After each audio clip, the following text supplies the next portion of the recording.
Hi, James. How are you? Doing well. 1 second. Okay. Bring my microphone over here. All right. That way you can hear me. Yeah. How are you doing today? I'm doing great. How about yourself? I am doing fantastic. I've actually Yeah. got friends from out of town visiting, and my lovely other half is taking them to Greensboro for some stuff today. So, Okay. That's good. So you got some time to yourself? for now, I do have to Yeah. go shopping shortly. Okay. Gotcha. Yeah. Well, I appreciate your time. I appreciate the request. You got my interest when you were talking about when we talk about wellness and getting into the wellness conversation. Yeah. Um, I look more into the mental wellness than the physical wellness, That's where because I'm going to. of who I am and what I do. Okay. So who are you and what do you do?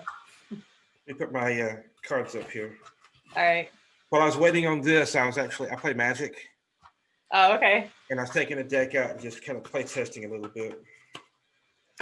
So, who am I? I'm an author. I am getting back into being a motivational speaker. I'm working with Robert Garcia, if you know who that is. I do. He's helping me develop a course on overcoming imposter syndrome. Nice. I like it. And all this is based off of this book. It's called Finding Your Personal Mission, Okay. book I published last year. Gotcha. The purpose of the book is to help people to overcome the obstacles that lead to suicidal thoughts and ideations. Okay. Helping the tagline is transforming your mind to overcome suicidal thoughts, and that's the purpose of it. Okay. Um, I don't come to the topic with a lot of experience as far as I'm not a doctor, not a professional. I am someone who's been through it, and I share the tools that I used. So Well, so here's mine. Reclaim Your Life. That's my I've daughter on the cover. I've seen that one, and actually, that's on my Amazon wish list. Is it? Yes, Aw, nice. Well, I this have a was couple of my books I have to my read before first I can do it. one. No, that's great. Oh my goodness, I'm honored. But I wanted to just show you this because everything that you just said is exactly what I went through as well. So it literally changed the way that I do my coaching, Okay. because I went through a huge journey in 2019 where I hit a roadblock. And I've hit a lot of them in life, but this one was enough to where it would have taken me out had it not been for that little girl on the cover of my book. Okay. And so through that is where I do a lot with mindset. That's actually the first chapter, and just learning how to let go. I went through like a huge spiritual journey. So learning how to, build a relationship with God and things like that is just something that I never really put a lot of effort in, to be honest. Um, but that was the game changer for me. So now I do the same where I've had the privilege to work with people who are depressed and have PTSD and things like that, because that's what I had to work through, just as you said. Okay. Um, and again, like you just said, I'm not a psychiatrist. I never claimed to be one. I'm just someone who cares and someone who's been through a lot. So I love the alignment already. I'm sure I could learn a lot from you. Some of the things that you're aspiring to do, as far as like getting back into motivational speaking and stuff like that, those are things that I'm trying to do too. That actually I'm doing, and I started a podcast in 2020, and just really just allowing people to kind of share, and that's what I love about Convene as well. So my course came out in October, and Matt's son actually helped me build my course. Oh, So yeah, so it's been really awesome. Yeah, because I was just so spread thin that it was just really hard for me to try to learn the platform and build the course out by myself. So yeah, and now I'm someone who can help others build a course. So that's pretty cool. Um, that is very cool. The yeah. idea of building a course is a lot to me. It's something that I look at as a little bit overwhelming. If you put me in front of a crowd of 1,000 people, I'm at home. That is my Right. comfort zone. You put me in front of a camera and I'm like, oh Yes. Lord, do I look like that? You sound just like me. I'm the same way. Like, I talk to people all day long, no problem. And then, yeah, trying to speak in front of a camera. But I've been practicing. Um, Hmm. and actually, a lot of most of what we did is we just built the course out. So I haven't actually added a ton of video just yet. Um, so that's kind of a work in progress, but at least the course is there. So it still has the content. So that's Gotcha. one of the things they had said is, at least get it in there. And that's what I like to talk to people about too is, we can't always wait for perfect conditions, right? It's just start, just start, stop putting it off, start where you are. And that's how I help other people too. It's like, I don't care what you didn't get done yesterday or the day before or whatever. Let's start today. What are your goals? What are we working towards? Okay, now we begin. Like we have to begin. Um, Gotcha. Um, Mel Robbins, a few years ago, actually, it's been more than a few years ago, somebody shared a TED talk with Mel Robbins. I'm not sure if you know mhm. who that I is. do. Hmm. Um, and in that TED talk, she said something that I shared with my lovely better half, and she flipped me off when she heard that. She's like, "I don't like this." I was like, "I didn't like it either," but it's true. Yeah. And that one statement is, "You're never going to feel like it." You don't put it off until it's perfect. Don't put it off until you feel like it, because you're never going to feel like making the sacrifice you have to make to take that next step. Yeah. If you want to improve, if you want to improve your mental health, if you want to improve your mindset, it's Hmm. going to take even a small sacrifice. You're never going to feel like making that sacrifice. So true. That is so true. And that's why I didn't accomplish a lot of the things that I wanted to accomplish a long time ago. It was like, oh, I thought, or worrying about what everybody else was going to think. That's the big thing, and I really just had to stop doing that too. I'm sure you can relate. Where it's just like, you know what, I don't really care anymore. Like, I'm not the person for everybody, but that's why I love to collaborate, because just because I'm not that person, maybe you are, right? And so now I can send people to you because you can help them. Exactly. There's I've caught a little bit of a pushback among fellow speakers, because I will freely acknowledge I am not for everyone. There are people that I could reach that you couldn't, and vice versa. And there are organizations where I could speak and I could connect, but there's organizations where I'm just not the right speaker for them, even if Right. I've got the right topic. And the maturity realizes, okay, wait a minute, I can share this with someone else, because there's enough success out here for everyone. We just have to get it. Yes, We don't have to fight each other for the success. exactly. Yes, I um, love that. I work for a company right now, which full-time job while this is getting off the ground, because bills still have to be paid and all that good stuff. Yeah. But this company is called My Computer Career. Mm. They do IT training and help people get certified in like Microsoft CompTIA, Linux, all this good stuff. Okay. And we had a meeting. This is Saturday. I have to remind myself what day it is. We had a meeting, and on Thursday, we have meetings every Thursday at the contact center, and the director goes over who's got the most appointments held for the month. Not to toot my own horn much, but for the past 2 weeks, I've been on top. I've been not only on top for the contact center, but I've been on top for the company. Mm. And he was asking me, and I said, the biggest thing I have to understand is we're not for everyone. Hmm. Let the ones go that we're not for. If they're not looking for something we do, or if it's just not for them, I bid you well. I wish you good luck with what you're doing. Because if we end on a bad note, they're never going to send anybody our way. Right. And then on a good note, they can say, that wasn't for me, but that could be for you. Right. And so I've had to say, and I've had quite a few phone calls where I would call someone up and they'll be like, well, do you do this, this, and this? Sadly, no, we don't. Or, hey, I don't have a high school diploma and I don't have my GED yet. We would love to work with you, but because of who we're accredited through, you have to have a diploma or a GED. So let me call you back in a couple of months. Let me give you a time to do that. Mm-hmm. And they're like, no, no, no, push, push, push. You're not getting anything done by pushing. Mm-mm. And they don't like the fact that I do that, but I'm the highest producer in the company for a reason. I'm the highest, and it's nothing to do with I'm this great person. It's the techniques I'm using of Mm-hmm. maybe I can't help you today, but we'll work when I can help you. And it's making and establishing that connection with people. Yeah. And that's exactly the same thing I do with this. Yeah. This. Yeah.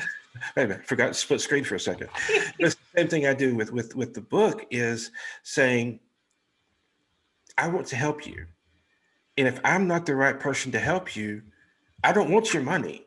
Mm-hmm. I want you to be helped. So I'm going to say, well, let me get you to Jody. Let me get you to Sean. Let me get you to Robert. Let me get you to someone that can help you Right. because they can connect with you Yeah. better than I can. Yeah.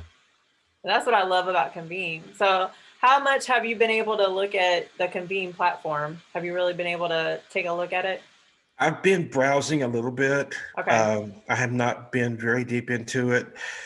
Matthew and Lisa Herring. Herring, thank you. She's the one who brought me to it. She's the one that brought me to it as well. Yep. She's the ultimate connector. I love that woman.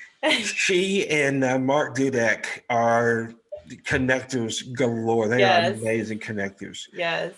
But I've had a chat with Matthew, and he's talked about me hosting a group of people that I can work with. Mm-hmm. And what I've actually considered doing is starting a mastermind of not only professionals like yourself and me, Mm-hmm. because we're not trained we're not doctors, Right.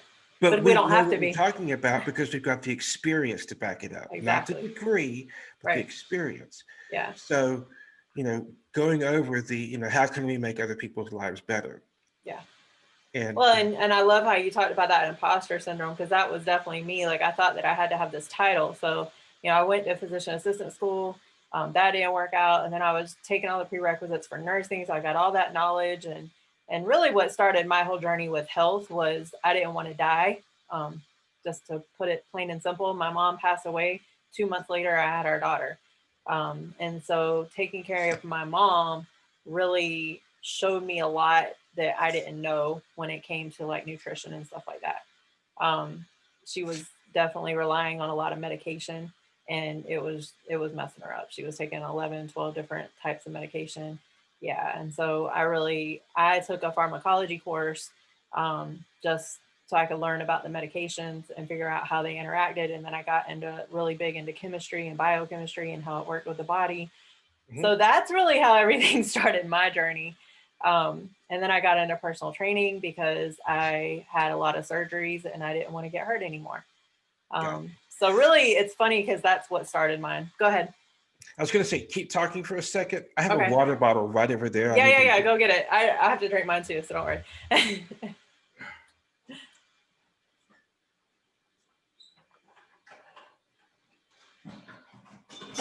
Go ahead and keep talking though. Well, I was going to show you. I'm going to share the screen when you come back. Okay, go ahead. All right, so I'm going to share the screen. I have the wellness community.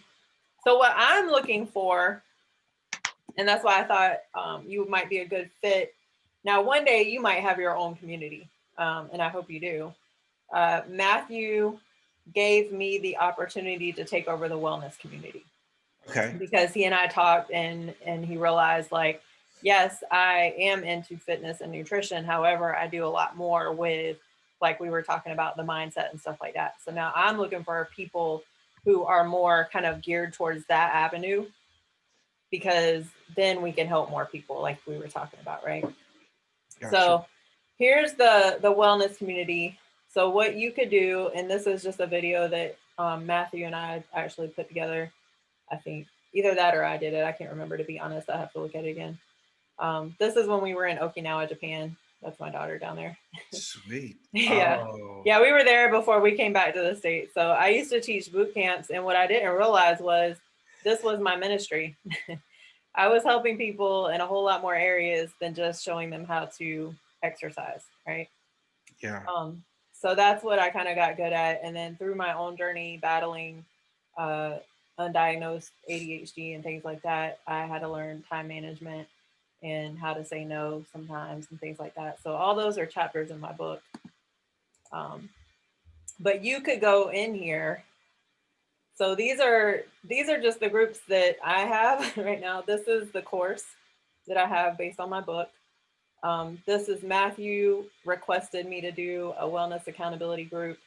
It's like $39 a month, but it's just I go in every other week and we have calls, Zoom calls, and stuff like that.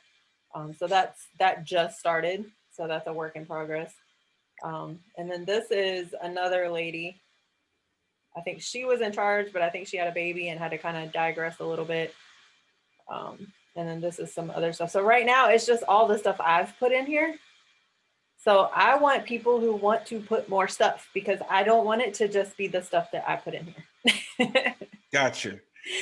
So I'm You want looking for someone that can somebody help to come in facilitate here that and go conversation. here and say, create, I want to create a group and we work together, or, you work with Matt or his son or whoever and get you a group and eventually your course created just like mine. That's what I want. Gotcha. I want to help you. I will admit a lot of the getting the course done is just getting off my butt and doing it. Yeah. Because once I get done with work, I'm like, oh, I'm so tired. Yes. But that's why. So really, Matt's son ended up becoming my accountability coach.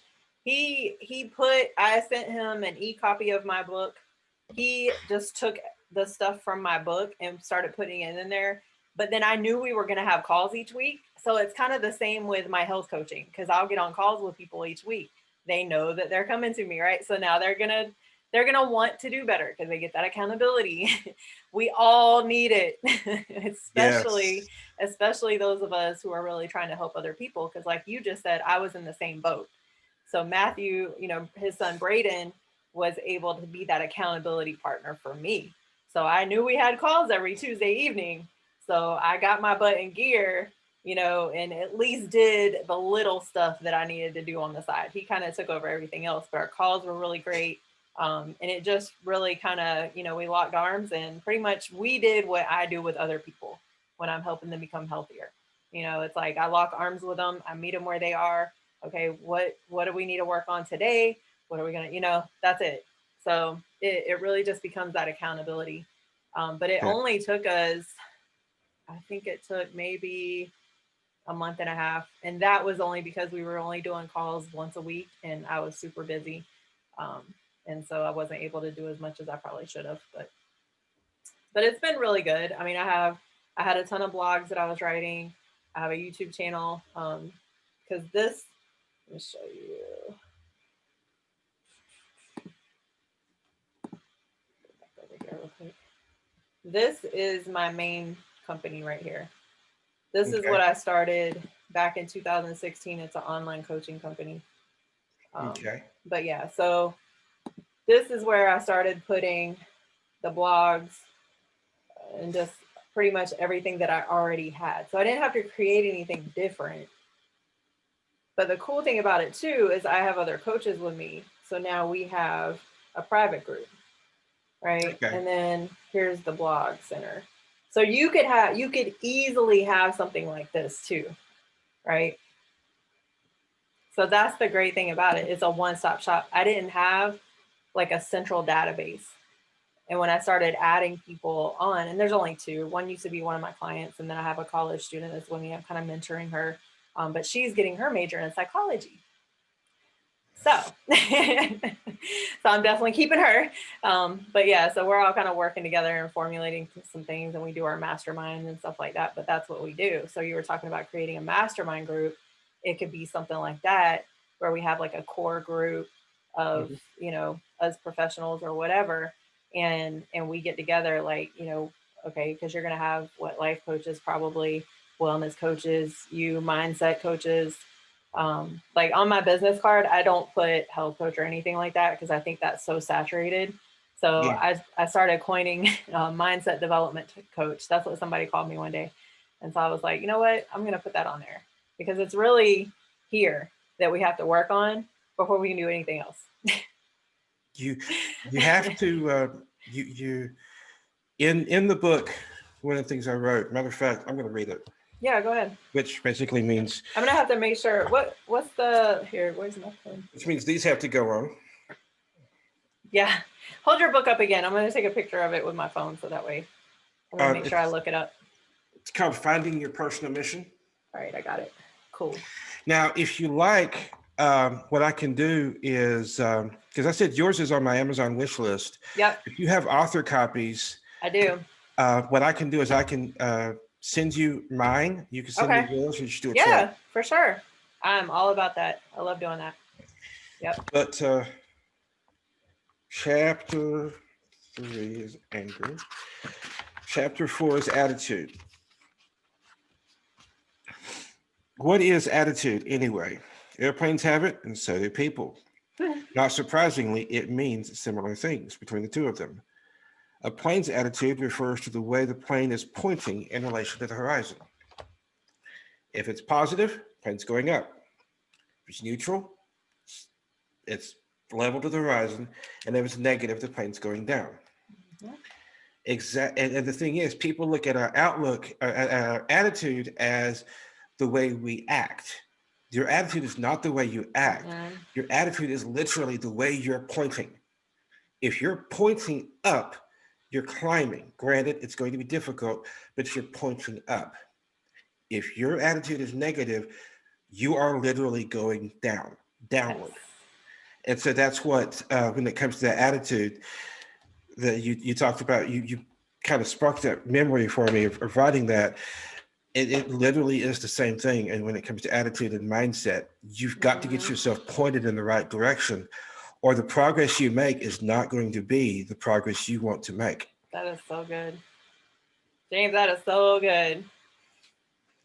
So um, I'm actually working on another book right now, but I started a book. So this is not the book I need to write. Started another book, stopped. You sound This like is me. not the book I need to write because I'm making progress on it and the book is Yeah. still good, but I have to put it to the side. I was Yeah. like, this is not the book I need to write. And I kept dancing around the concept of what I needed to do. And I've actually started in the right direction. I'm going to write a sequel for this one. Oh my gosh, that's so crazy. That's exactly what I was just talking to someone about the other day. I said, I have like 7 or 8 books. I'm a writer anyway. I just never shared any of it. I've been writing since I was 15. So Yeah, okay, good. But that's what I said. I have all these book titles, and I was just like, I don't feel like those are the right ones. Um, my dog just like completely came into the room, but dog's like, you ain't standing there without me. but yeah, I literally said I was like, reclaim your life was kind of a practice, just to kind of get some information out there and help people. But the version 2 is that's gonna be the baby. So yeah, that's awesome that you said that because I'm doing the same thing. The second one is going to be a little bit more encyclopedia-ish in Hmm. its setup, but it's not going to be dry like an encyclopedia. I'm going to still share my experiences. This is what I Right? learned. This is how I did it. Yeah. So I'm looking at things like affirmation. What role does affirmation play? And going A, B, C down through the list. Hmm. X is going to be a challenge, but we can do something. Yeah. That's good though. I have affirmations in mine too. I mean, it's literally everything that I had to do, and I felt kind of dumb doing it, but at the time it was crazy because I was working with she's a really good friend of mine, but she's actually retiring out of the Marines right now. So she's going through that transition, but I was kind of helping her towards some things, and it made me more aware of some things that I needed to work on. Gotcha. Because it was like one day we were on a call and just, now I had known her for about 3 years by this time. So we had a really great relationship, because she didn't really trust a whole lot of people. So for her to say this, it was really like, wow, she's opening up finally. But she said, Jody, I really don't feel like I love myself. And I said, well, we got to That's start huge. there. Yeah. I said, we got to start there. But the That's huge. interesting thing about that was when she said this, and I eventually told her later on after I kind of went through my journey and stuff like that. But when she said that, it kind of made me aware I needed to work on the same stuff, Mm-hmm. you know? And so it was awesome because even though she didn't know what I was doing in the background, our calls became super genuine because I was working on the same stuff. And so we just kind of started talking about that, and it allowed us to become even closer.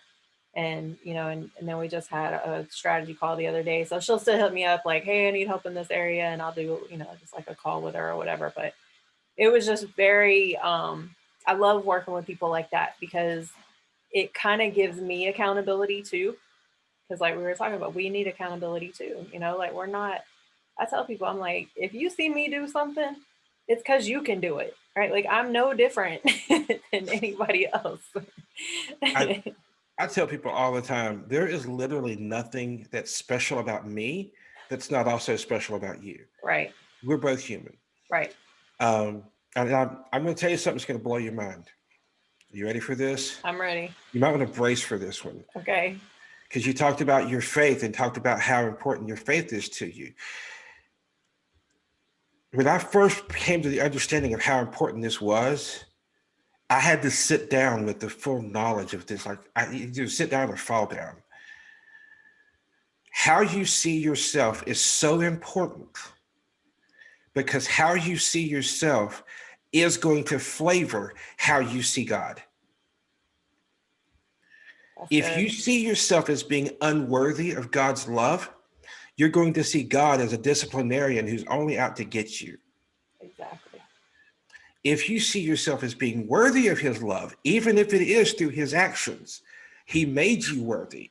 But if you see yourself as being worthy of his love, then you're going to see him accurately as the loving father he's still going to correct you.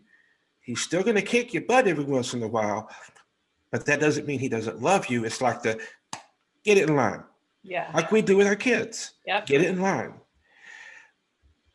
But we do that because we want them to, we know they can be better and we love them. But it Exactly. has to do with the way you see yourself. The way you see yourself impacts the way you see God, and it impacts the way you see him treating you. And the way you see God treating you impacts the way you see everyone else treating you. Yeah. So it's that foundational. You talk about foundations. That foundational is the way you see yourself. You have to see yourself correctly, and that's something I put in the introduction to the book. Of can you look? Do you see yourself as someone who's capable of overcoming these obstacles? If Mm-hmm. you don't, stop right now. You can't go any further until you fix that. Exactly. Exactly. Well, that's like one of the questions that I ask people, and Matt and I have a lot of alignment on this too, because it's actually one of the first questions he asks people is, "What's your why?" Hmm. Because if you don't have a why or you don't know what that is, I have a friend right now, and I kind of just nurture that relationship because I know she's struggling very, very much so. And she's older than me and stuff like that. But, you know, I just kind of nurture and check in on her and things like that because she's just not ready. She's just not there. She's still got a lot of pride. She's got a lot of things she's not willing to let go of. But I know how that is because that was me. So, you know, I just nurture it and things like that. But one of the things that I kind of told her one day is I was like, you know, you care about other people, right? And she was just like, yeah. And I was like, you love to help people, right? She's like, yeah. And I said, would you ever tell other people what you say to yourself? And she said, of course not. And I was like, then why are you telling yourself those things? You know, like, and I used to do it. I used to do it. I would, right? But so that's why we are where we are, right? Because we have been through that. We are going, I've worked with psychiatrists before. It didn't help, right? They have to be able to relate. And a lot of people cannot relate. Like I remember going to one and she was just like, every time I would tell her story, she'd be like, what?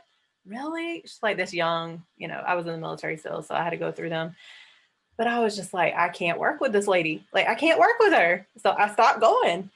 And, you know, and then about a year later is when I kind of went through my journey. But it was just like, okay, I don't have to have a PhD. I don't have to be a psychiatrist. I have these experiences and I'm able to relate to people.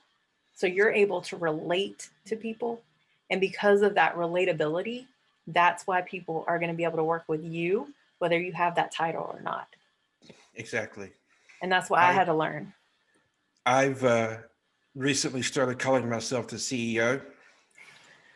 I am the Chief Encouragement Officer. Nice. I like it. I Um, like it. That's good. Not very long ago, that phrase was coined, and I'm like, I hope I don't get dinged for that, Yeah. but I'm still going to use it because it is I might amazing. have to take that one. That's good. I Hey, like that. see, I don't care if you take it at all because I believe that I'm the chief encouragement officer here, and I have a different circle than you have.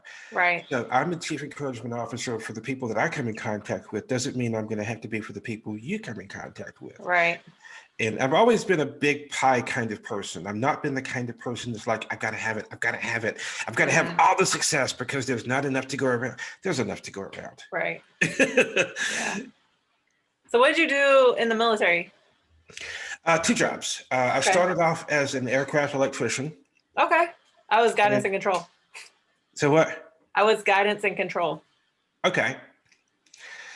Um, and then I moved from there in '02. I was injured. Well, I was injured before '02, but in '02 I was moved over to aviation operations. Okay. Nice. And I got moved to General Cody's old unit, General Richard Cody's old unit. Okay. And we were talking last night about General Cody, and I got to see him one time in '04. It was really, really cool because my my sergeant, my platoon sergeant says, "Hey, McNeil, you're going to be on staff duty on this day. I was told to put you on staff duty on this day." And I'm like, "Well, I had plans, but the military calls, you change your plans." Yep. And he's like, "We're going to have a special visitor." Okay, so press B to use, make sure everything's squared away. Good. So I got myself ready, went in, pressed B to use. I looked good. And the sergeant that was on staff duty with me says, "We're going to have a special visitor." That's like, "Yeah, I was told that. Who is it?" She said, "General Cody." I was like, "Oh, Dick's coming into town." She's like, "He is not Dick. He's General Cody." Okay, that's your word, not mine. And she said, "Who do you think you are that you can call him Dick? Who told you can call him Dick?" I was like, "He did." That so is so funny. so in mid-afternoon, because again, this was his old unit in the Gulf War. He was the commander of this unit, and he actually Mm. fired the first shots in the first Gulf War. Mm. He comes in with his son, who's a pilot in that unit at that point. He comes in, and I called him, stood up, called the battalion to attention like I'm supposed to, even though it was just me and her there. And he was like, "Sit your ass down, James." And then she's like, "What, you know him?" "Yeah." And then he says, "Is there a place that you and I can talk?" I was like, "Sure." She's like, "He's on duty." He's like, "Wait, you're on duty?" "I just told him to have you here, not put you on duty." Oh wow. So yeah, I loved that job. I loved the people it brought me in contact with. Um, I loved what I did, but when I got put out of the military, I kind of just put it behind me. Yeah. Yeah. Same here. Yep. Unfortunately, I put a lot of those other lessons that I learned behind me as well. Yep. And one thing, what branch were you in? Air Force. Air Force. Okay. Mm-hmm. I'm not familiar with the other branches and what they have. I know Marines use battle buddies a lot. Does Yeah. the Air Force depend on battle buddies? It's a similar concept. Yeah. Supposedly, but it was kind of one of those things that could fall apart.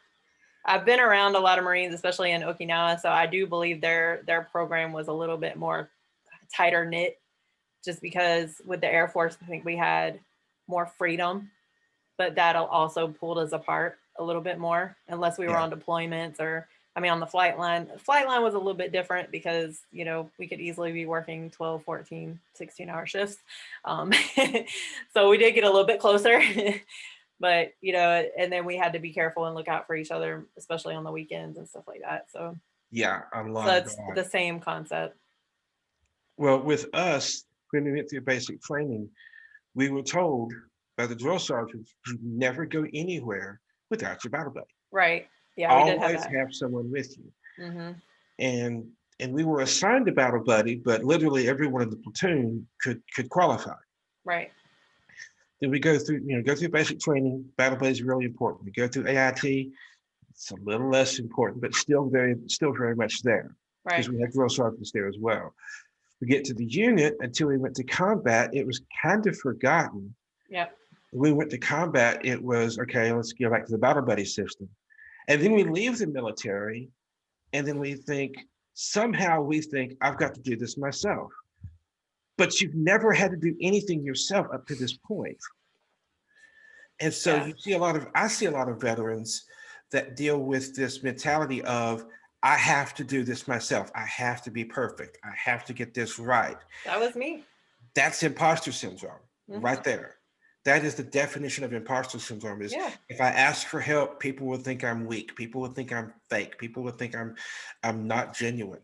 Yeah. And that's something that I've noticed personally, not just I still deal with this. I have not completely overcome imposter syndrome, and you never will. No, I don't think so either. You're going to deal with it daily. Yeah.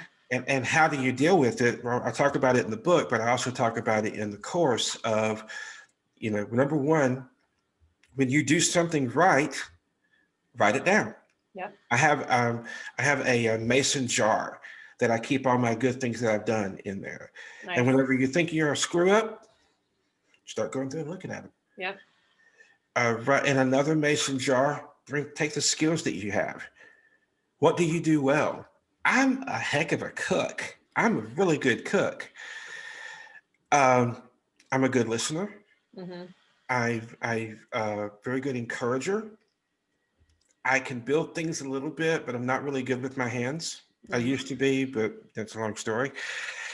I mean, all kinds of stuff skills that I have that I can bring to the table. Remember those. Right.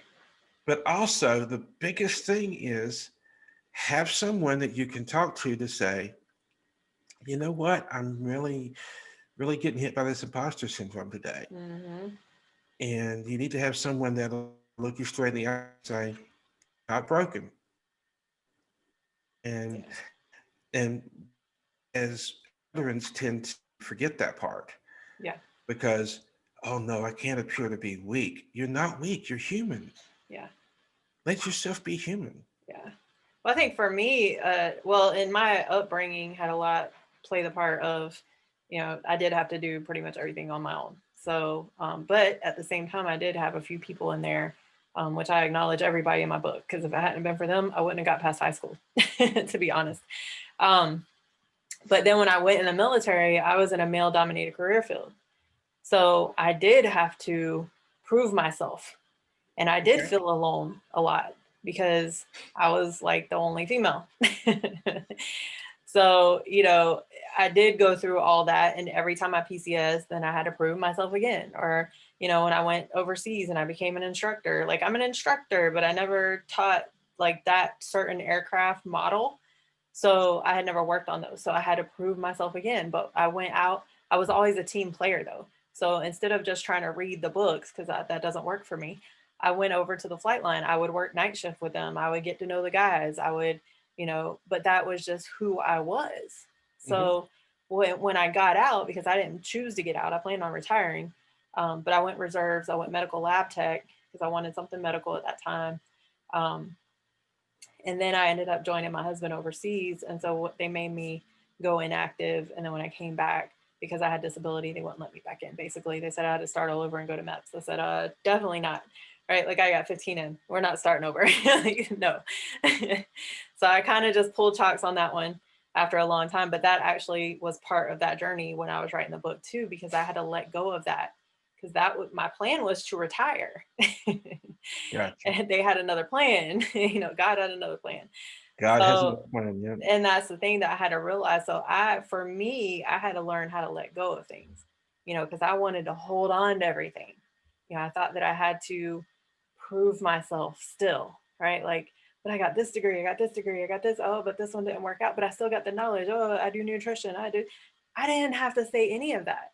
All I had to do was be me. So now when I meet people, I'm just myself. I don't have to tell them exactly what I do. Usually they'll ask and I'll say, I deal with health and wellness and I help people, you know, I work with overworked, overwhelmed moms mostly, Got you. because I used to be one and I can still be one on any given day.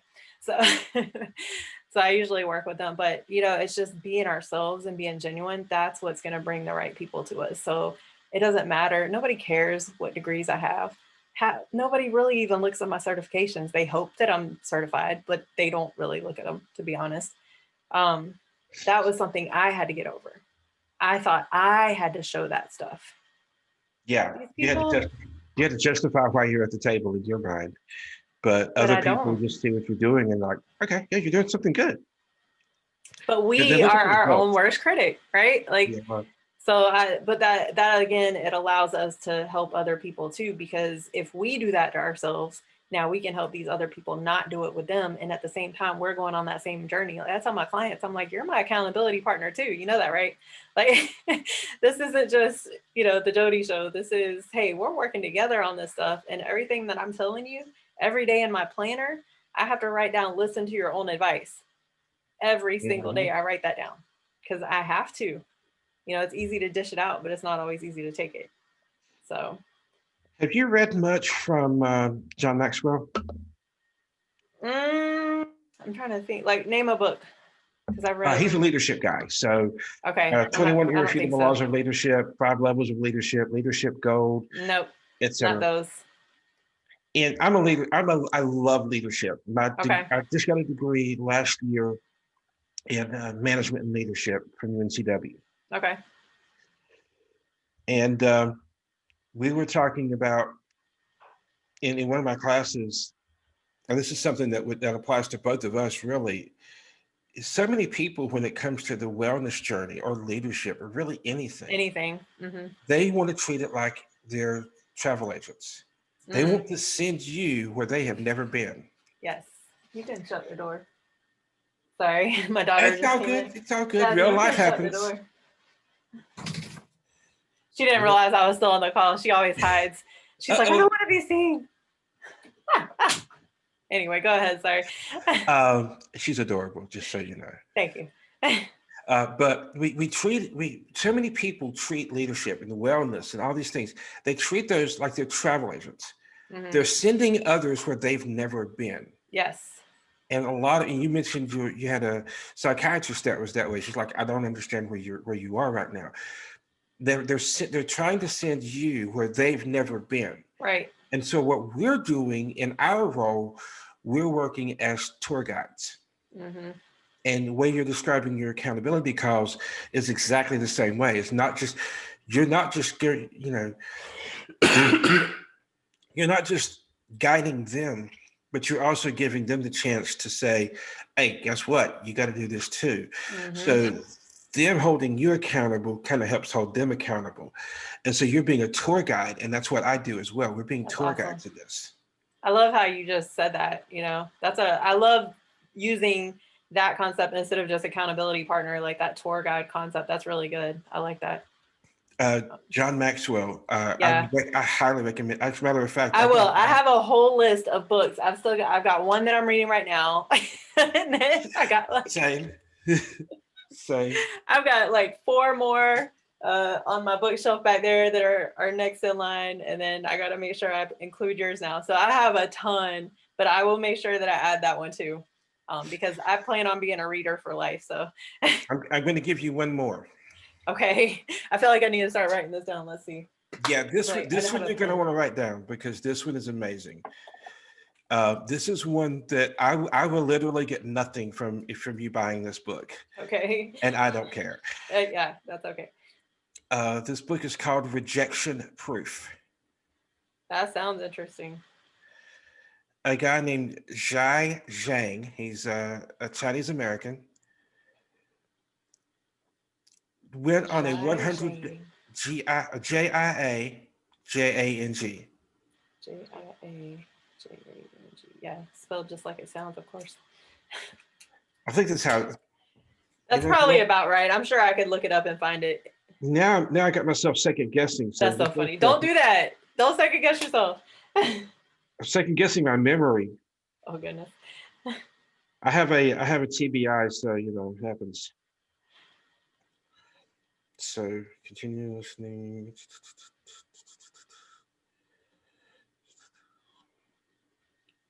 Library. Haha. Got it right. So he went on a 100-day journey of trying to get rejected. Like he went to a security officer and said, "Can I borrow $100?"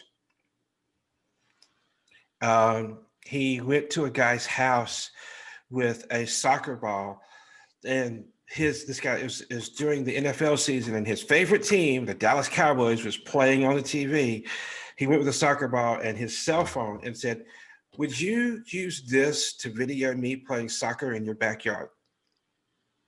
And just ridiculous things, That trying to is get so rejected, crazy. to study and understand rejection and what it means. Huh. And That's gonna be that a good one. that's totally unrelated to what we were talking about, but I did want to No, tell but you it's that. good because it all ties in. And actually, the client that I told you about that is just retiring out of the Marines, she gave me her Audible account. I always say I'm not really an auditory learner. Like I like to physically have the book, but because I'm always on the go, it did make sense to start listening to books. So Yes. I'm gonna look that one up because I can play that in the car. I play I actually just did Rich Dad Poor Dad, and I play that like on the way. I was playing it on the way to take my daughter to school and stuff like that. So then she started picking up on something. So I told her, I Uh, said, I might be using my GI Bill to go into real estate investing now. how successful people think is another one I have that one. by John Maxwell. Yes, I do have that one. So, okay, that's why I was like, that name does sound familiar. I did read that one in 2019. I ended up reading, that's why I said God uses my daughter because she likes to read. And so Okay. I'm in Jacksonville, Florida. So she and I moved here after we left Okay. Japan. My husband went to New Mexico to finish out because he was at 19 years by that time. So he figured he was going to be retiring. So we came here, he went there. But in that year, it allowed me to work on myself. So that was necessary. It was good. But she was a reader. So I was like, man, she's reading all these books. I was reading a lot of stuff on, wellness and health. But what I had to realize was I need to read some really deeper books right now. And, like I did Think and Grow Rich, I did The Oh, Power of Think and Grow Habit. Rich is some heavy duty Oh stuff my right there. goodness. Woo. But we were reading them together. So we would read them at night before we go to bed and stuff like that. And I was just like, wow, how powerful is this? Because, it's one thing I'm reading these books, but she was 9 at the time. She's Wow. 11 now. And I'm just like, you know what? I don't care if I die tomorrow. If I get to implement some of these things in her head that I'm just now learning in my 40s, I'm good. Because then she's going to teach somebody else, they're going to teach somebody else, and then it's just that's that legacy. Exactly. Yeah. Exactly. Yeah. Um, I hate to cut this short. I know. I was just looking at this. I'm actually writing down your phone number because I'm going to text you my address, and then I want you to text me your address so that way I can send you my book too. How'd you get my number? You put it in our Zoom call. Oh, we did? I asked that on purpose. Yes. And actually, if I remember correctly, oh no, I don't have it on here. Usually I asked for the address, but I think because this one is just the general communication one. Yeah, so I don't have your address. But yeah, you put your phone number in there. You didn't even know, did you? I forgot that I did, most likely. That's so funny. Yeah, I do it because of technology. If Zoom doesn't work, that way I have the phone number so I can contact the person and let them know, hey, this is what's going on my side. Because I don't want people to just think that I'm not showing up. And that's happened in the past where Zoom was acting up, especially with COVID. So, oh, there you go. Okay. I forget about the chat box. Yes, I need to do better with that. I use with my job, I use Zoom often every day. That is, yes, you're so smart. Look at this. And I use Zoom all the time too, but I just completely wasn't thinking about that. All right, so I'm gonna put mine in here. But yeah, I really do appreciate your time. I hope you will, looking forward, want to create a group, because that would be, I feel like you could definitely add a ton of value. I am planning on doing so. Yesterday, and this is real quick before we do have to go. Mm-hmm. Yesterday, they're running together. We actually had some friends come in from out of town. Right. And I had taken yesterday off from my job because of that. Mm-hmm. And I'm looking for another job because reasons, lots of reasons. So there is a car dealership that's very close to where I live. Mm-hmm. And they have someone they have a team of people that do the exact same thing. And it's called internet sales. What they do is they connect. If someone goes to the website, they'll reach out to them like, you got a website, and I gave you a call. Hey, Jody, I saw you're on the website. You're looking at such and such. Let's get you down here to talk to a salesperson, blah, blah, blah. Mm-hmm. Same thing I do with my computer career, except it's for cars instead of education. And I was thinking that they worked on commission because other dealerships do, and they don't. Okay. So I'd be taking a pay cut to go to do that. But while I was talking to the sales manager, who was their boss, he says, because he's interviewing me and he's not really interrogating me, he's kind of judging me at the same time to see what he, kind of person he's talking to. And he says, I really think you'd be good in car sales. He says, we run a tight ship here. We keep ourselves with a high degree of integrity. He said, number one, if you're not going to give your job a 2-week notice, don't bother coming here. I don't want you. Number two, if you're going to do any underhanded tactics, don't bother coming here. I don't want you. You're going to keep it on the up and up. You're going to treat the customer with respect and your coworkers. And I'm just like, I love this. Yes. This is amazing. Yeah. So yesterday, after all that was over, I was so excited, and I told my SO about this, and she was like, that's great, because it would enable me to work with people, which I really love to do. Right. But it also enabled me to get away from this job, which has got some toxic issues with it. I never told them that, but she does. She knows about it. Right. I made the mistake of calling my parents. My father hates commission-based jobs. Hates them. I'm at.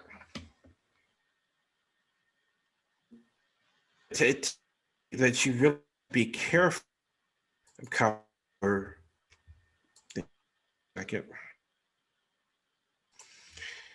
There we go. I was gonna say it was breaking up a little bit. Yeah, most of the time I have my cable, but that's in the other room where they're. Okay, gotcha.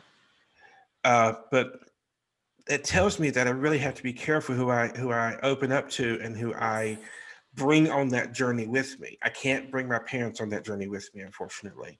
Yeah. I really, really do believe that the group is a good way to go, and I'm going to be going that way. Just sometimes I kind of have to get my feet up under me as well. And that's one thing that Amy, my fiance, she's really good at doing, is helping me get my feet up under me.